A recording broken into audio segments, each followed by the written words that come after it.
Bonsoir à toutes et à tous, ravi de vous retrouver sur 8 Mont-Blanc. Nous sommes le lundi 12 mai 2025. Il est 18 h, vous le savez, c'est l'heure du journal de la rédaction. Voici les titres de l'actualité ce soir. Un nouveau souffle pour la SPA du Chablais. C'est en tout cas la volonté de l'association qui a choisi de rénover entièrement ses locaux vétustes situés à Thonon-les-Bains. Ce chantier d'envergure a un coût important. La SPA a donc lancé un appel aux dons. Et puis direction Annemasse avec la 4e édition de l'Open du club de Molki Lac et Montagne. L'occasion d'en découvrir un peu plus sur ce jeu d'adresse qui nous vient tout droit de Finlande, où bonne humeur et convivialité sont souvent de la partie. Mais avant de développer ces titres, après Évian-les-Bains où un pompier a été fauché lors d'un rodéo urbain ce samedi matin, 2 sapeurs-pompiers ont été agressés à leur tour ce dimanche soir à Saint-Sergue par un homme fortement alcoolisé alors qu'ils intervenaient sur un accident de la route. Des actes de violence inacceptables qui ont évidemment fait réagir. On écoute à ce propos Philippe Briols, le directeur adjoint du service départemental d'incendie et de secours de Haute-Savoie. Il répond aux questions de Chloé Lemaire. Il y a régulièrement des agressions à l'endroit des sapeurs-pompiers. Nous, la position du service, de nos élus, de la préfecture, Madame la préfète, c'est de porter plainte systématiquement en accompagnement des pompiers outragés ou blessés ou agressés. La situation d'Évian est, à ma connaissance, inédite, en ce sens que c'est pas, ça arrive régulièrement qu'on se fasse agresser au moment où on va porter intervention. Pendant l'intervention, là, c'est une agression à la marge d'une intervention, et c'est en ce sens qu'elle est inédite. Et puis elle est inédite aussi par rapport aux blessures et à la gravité des faits vis-à-vis du collègue.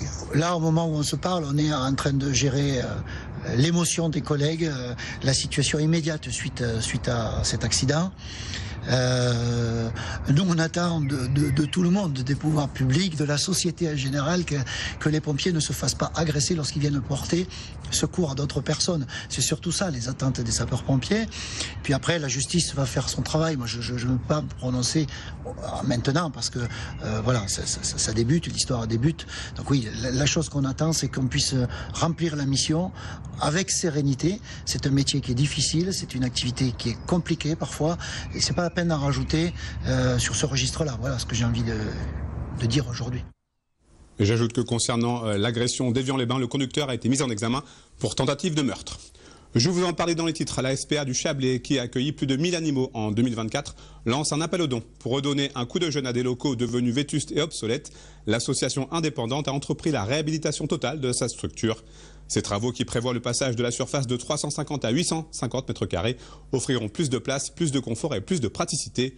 Le coût total de cette rénovation s'élève à plus de 1,8 million d'euros. Plus de précision avec ce reportage à Thonon-les-Bains de Kezia Poudou. D'ici un an, la SPA du Chablais va totalement changer de visage.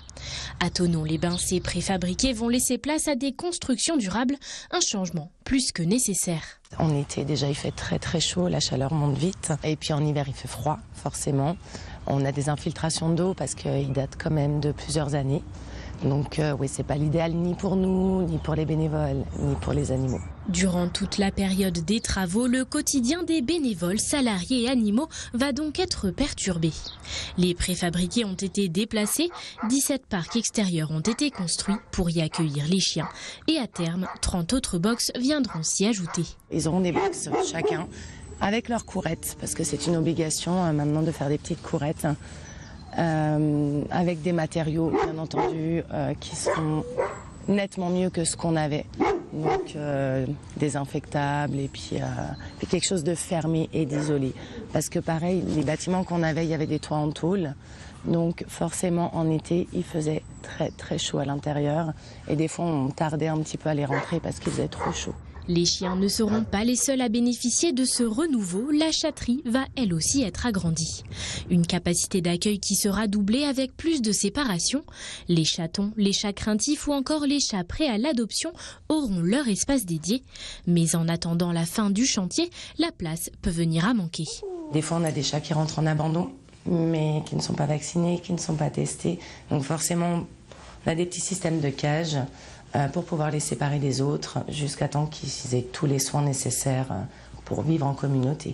Davantage de confort, de sécurité et de place, ces travaux étaient donc essentiels au bon fonctionnement de cette association dont l'activité ne faiblit pas. On a des abandons tout au long de l'année, il n'y a plus vraiment de période de vacances. c'est tout le temps, on a des listes d'attente et tous les refuges de France sont dans le même cas que nous en fait. 1,8 million d'euros vont être nécessaires pour réhabiliter la structure.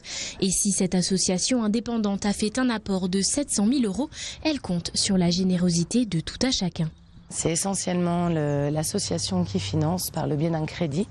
Donc forcément, on fait un appel aux dons pour avoir tous les dons possibles, si je peux dire.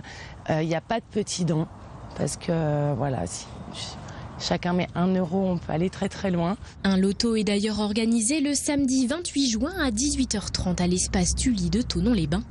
La SPA compte également sur le soutien des collectivités. Des demandes de subventions ont été déposées auprès de la région et du département. Le Boulodrome d'Annemasse, c'était le théâtre la semaine dernière de la 4e édition de l'Open du club de Molki Lac et Montagne. Ce tournoi festif a réuni bon nombre d'amateurs et de passionnés dans la bonne humeur et la convivialité autour de ce jeu d'adresse venu de Finlande. Reportage sur place de Maxence Landillon.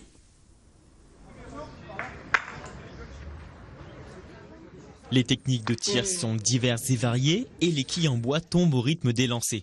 Loin d'être connu de tous, le molki, ce sport un peu similaire à la pétanque, obéit à des règles simples mais requiert technique, concentration et surtout un peu de stratégie.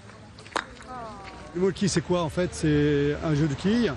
On doit lancer avec un bâton sur 12 quilles et il faut en fait marquer le point possible jusqu'à 50. Et si on arrive au-dessus de 50, on revient à 25, attention. Par contre, si on rate 3 fois la quille consécutivement, eh ben, on a perdu. Encore méconnue dans certaines régions de France, la discipline importée de Finlande dans les années 2000 commence à prendre de l'ampleur. Et pour preuve, certains de ses pratiquants n'ont pas hésité à parcourir plusieurs centaines de kilomètres afin de prendre part aux 2 jours de compétition, que ce soit en individuel ou en doublette. On arrive du sud de la France. On est venu à 4. Du molki de Lure dans les Alpes de Provence. Aujourd'hui, il y en a 3 qui font l'individuel. Et puis demain, on sera aussi à la doublette. Ça fait quand même quelques années qu'on vient faire le tournoi de Lac et Montagne. Parce que bon, nous, le molki de Lure, ça fait au moins 5 ans que ça existe. Donc on fait les concours les plus proches de chez nous. Donc quand je dis plus proche, ça veut dire 500 km. Ouais, ça serait bien de le faire développer dans le sud de la France, mais c'est très compliqué. Là-bas, c'est les boules, c'est la pétanque. Le molki en Haute-Savoie progresse depuis quelques années avec un total de 4 clubs en activité dans le département. Accessible à tous, l'Open d'Annemasse a rassemblé beaucoup de licenciés aguerris, mais aussi quelques débutants ravis de progresser aux côtés de joueurs expérimentés. Là, quand j'ai vu le tournoi, j'ai dit je vais venir, je vais m'inscrire. Et puis Pascal m'a dit, même si tu es débutante, tu viens t'inscrire, c'est sympa. Puis je regrette pas, c'est très sympa, mais c'est très technique, c'est très intéressant. Ouais, et puis c'est convivial. Non, c'est sympa. Ah oui, je prends du plaisir. Et puis les gens avec qui je joue, m'expliquent 2-3 choses. Et puis c'est beau de voir les gens qui jouent bien, c'est top. Un succès avec un format convivial où la fête et la bonne humeur passent souvent avant les résultats. Là aussi, une petite tradition propre au molki offre des looks atypiques et décalés.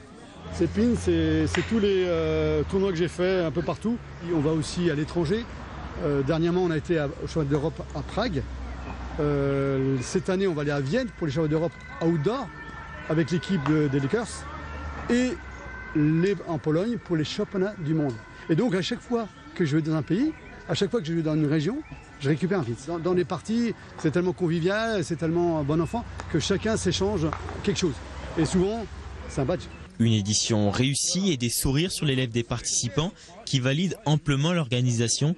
Nul doute que ces petits bâtons de bois n'ont pas fini de fouler les terrains d'Annemasse.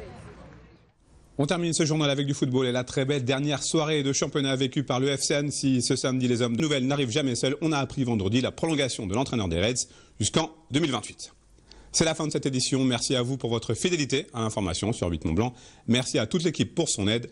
Place désormais à la météo de Thierry Paulme. Je vous retrouve mardi, même endroit, même heure, pour un nouveau journal sur 8 Mont Blanc. Passez une très belle soirée.